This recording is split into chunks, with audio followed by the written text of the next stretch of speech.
I started using D2L this term that has just concluded. And when Jane and Paul contacted me about this, I thought, well, my experience is not particularly informative, but they convinced me it was. That said, I'm going to talk about a very limited set of subjects, and I think the other presenters will fill in some of the other details. So I used Learn in CS 145 this term, which was being piloted as an advanced core course. So every student in the Faculty of Mathematics has to take one computer science course in their 1A term, and there are 3 levels. What I was teaching was the advanced version for about 50 to, I had a cap of roughly 75 students in my head, and I started out with about 70 and ended up with about 55 as people drifted off. And there are 1,200 students odd entering the faculty, so this is a very select group of students. Instructor consent was required to get in. I asked for CVs and transcripts. It is unusual in that I know more, perhaps, than most instructors would about technology. I started using the web in '96. I had to write my own CGI scripts at the time. There were no off-the-shelf solutions. The other thing that's unusual is the students are exceptionally capable. Some of them had not programmed before, so they knew how to use computers, but not how to program them.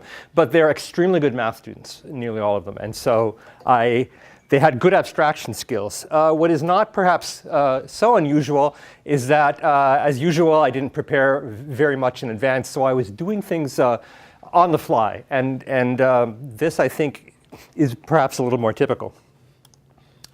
So the only thing I used Learn for were a set of dynamic web pages. So I had static web pages set up to explain the syllabus, the philosophy, all the logistics of the course. And then as the term progressed, I would create lecture summaries and then post them to the web immediately after lecture, as soon as I managed to get them done.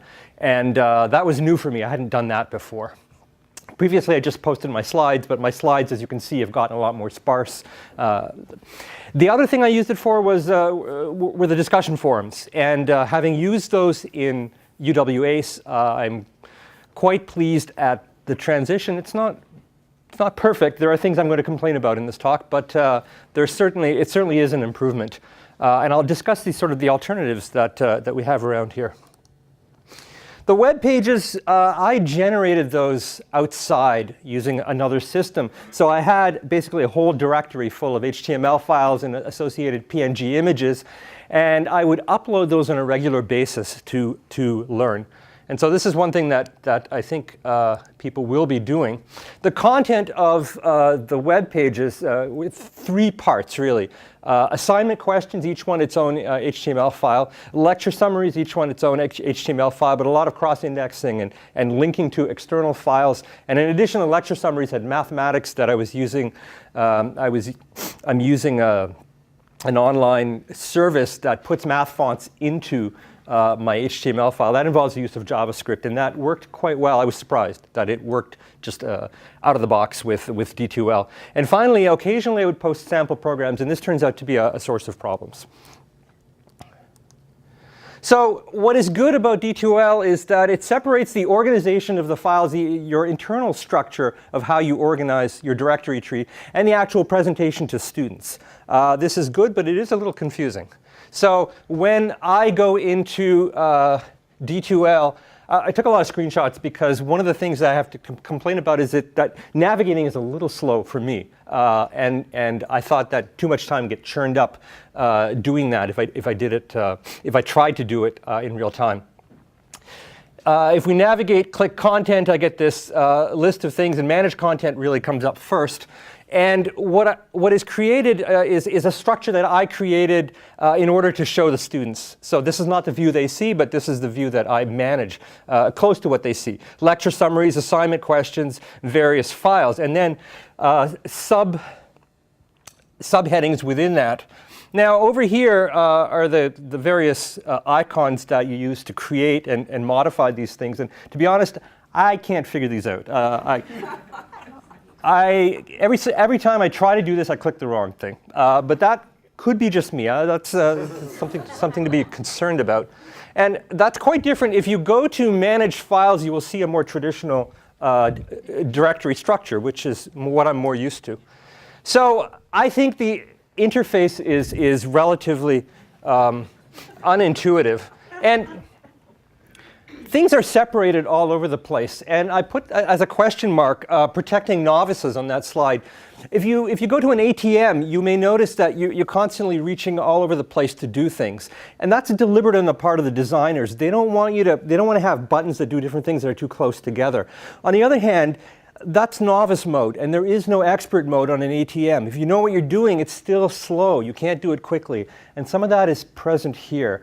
There doesn't seem to be a way to do things quickly. Now, maybe I didn't discover it, but it's something that I would like to have. I would like to have expert mode, and too often I was frustrated by the lack of it. And then there was a slight glitch with file types. So when we go back to these, oh, sorry, this is going ahead. We go back to these various, most of these are HTML files, and when you click on them, you actually get the file there presented. But these are programs, and the suffix, the file suffix is .rkt, like .doc or docx for Word programs. Now, .rkt was not recognized by D2L, and so when students clicked on this, they got an error message, essentially. What they had to do is, in their view, up here somewhere, there's a print/download. They had to click that, and then they had to click download, and then click one more thing, and the file would eventually show up. So it was quite difficult for them, and they complained about it. I managed to get through D2L, and our people working on it are pretty responsive, which is nice. And partway through the term, I said, I need .rkt to work. And that was done. So now when students click on this, it does download. The problem that I see is that there are hundreds of these file suffixes. What your browser does is it decides if it doesn't understand a suffix, it shows it as text. And nearly all programs, computer programs, are text. So that makes sense, and it works. Across this campus, we're not going to just be using this language that I was using in first year. There are many different computer languages in use. In engineering and in science, people are going to be wanting to put programs up of all different types and files up of all different types. And I think this is a weakness, and we should talk to D2L about getting some sort of support for an arbitrary file type. OK, so this is the manage files view. And what I'm seeing is a standard sort of directory tree over on this side. And then I can click through, and this is the actual view of the directory. So you can see that all the files that I've uploaded, HTML files and so forth. And the interface here starts to get a little strange because some icons are up here, some are down below, and so forth. And what is kind of nice is that if I click directly on if I click directly on the link, sometimes I get a view of it. Sometimes it downloads. I haven't quite figured out what, so I tend to avoid that. If you click to the side, you do get a context menu, which is convenient. So you'll notice a zip file, and this is really what I used to use. I used to zip my directory up, do a single download, upload, and then if I get the context menu for this, it has an entry to unzip. And it will ask me, do you really want to, this is going to overwrite files, do you really want to do this? And of course I did. So I would overwrite files that way. So I got into this sort of workflow habit of regularly zipping, uploading, unzipping, and I was done. That was good. That was fairly fast. So what's good, familiar structure and zip files so that you don't have to do one file at a time. It's quite nice.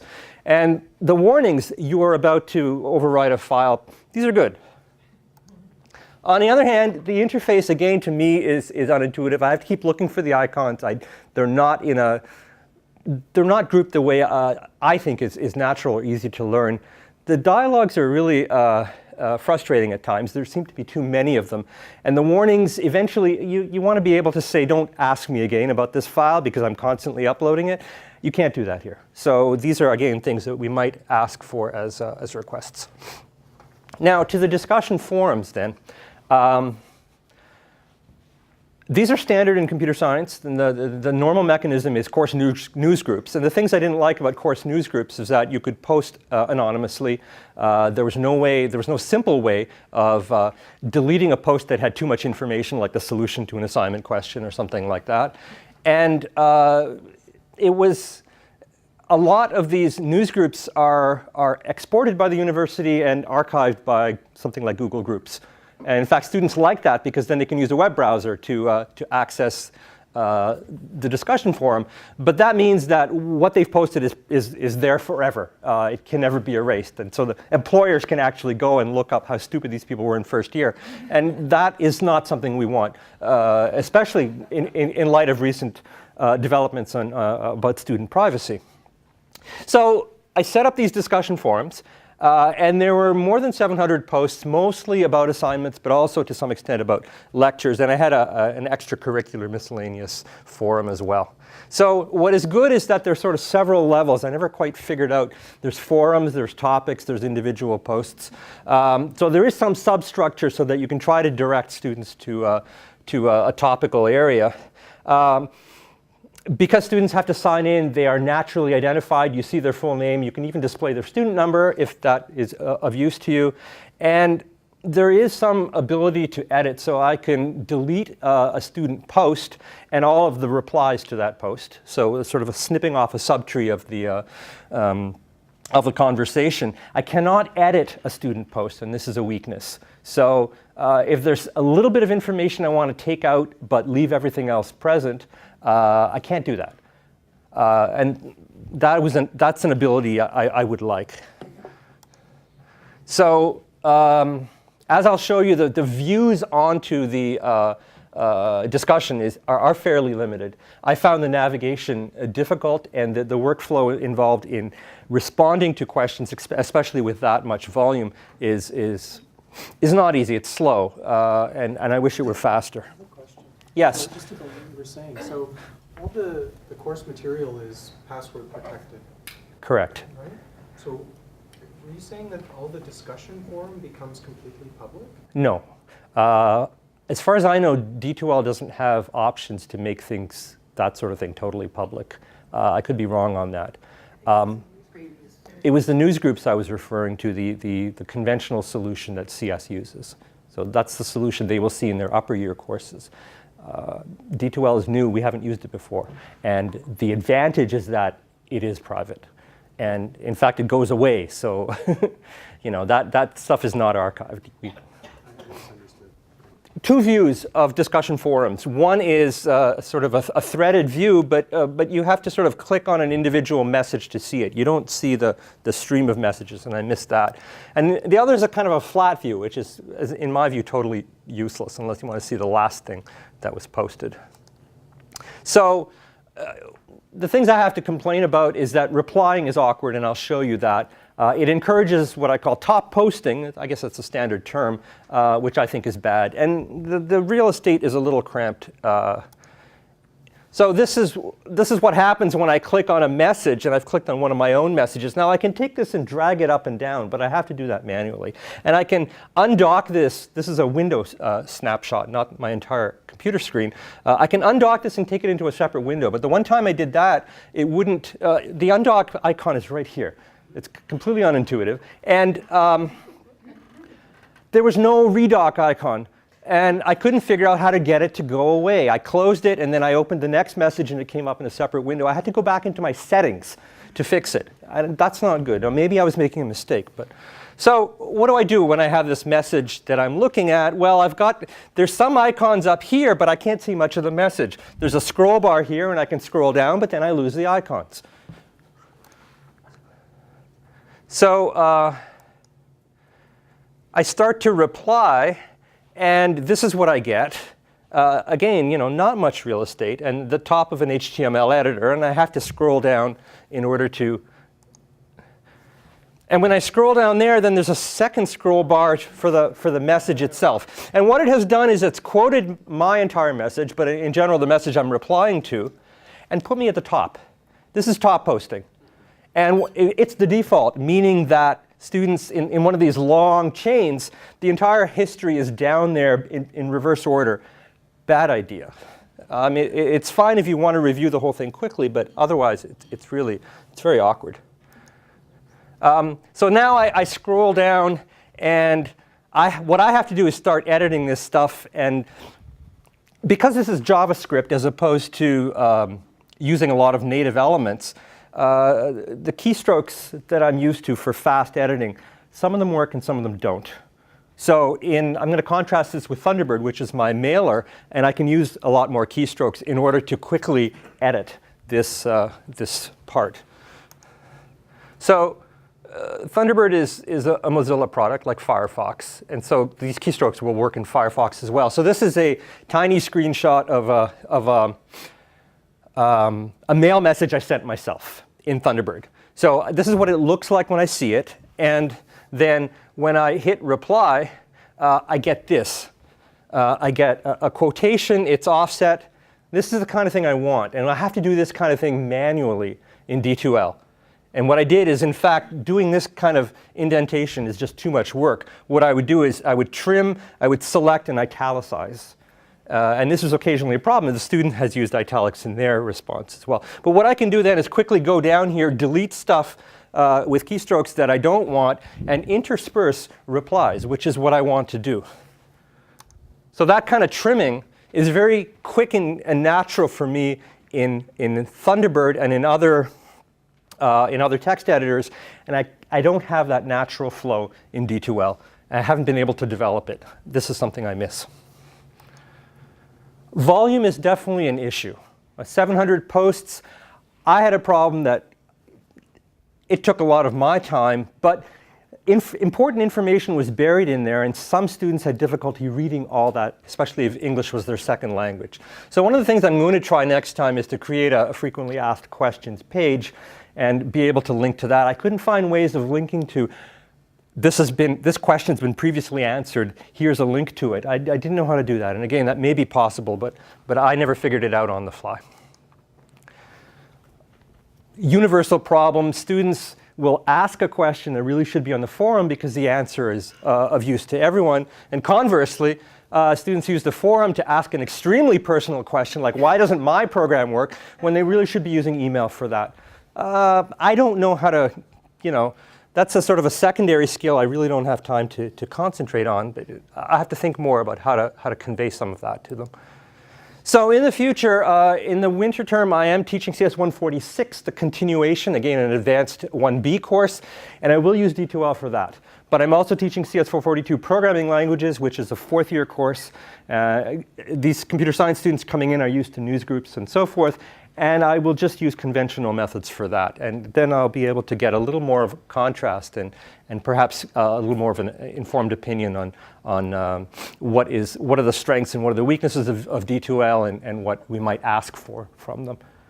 OK, let's see. I was wondering, you mentioned that you use an external program for creating your math notation. And so you use that because it's more complicated than what you can do in D2L, or you haven't even been able to do it in the places that you want to in D2L? So the way I generate my HTML is on top of the programming language racket that I'm using, they have built a system to generate their own documentation. And the advantage of that, there's an entire programming language underneath it. It renders both to HTML and through LaTeX to PDF. So for these web pages then, I'm rendering to HTML and I'm putting LaTeX code in and then asking MathJax to put in the math fonts. I have not attempted and I won't attempt to edit HTML in D2L. I think it would be far too slow for me.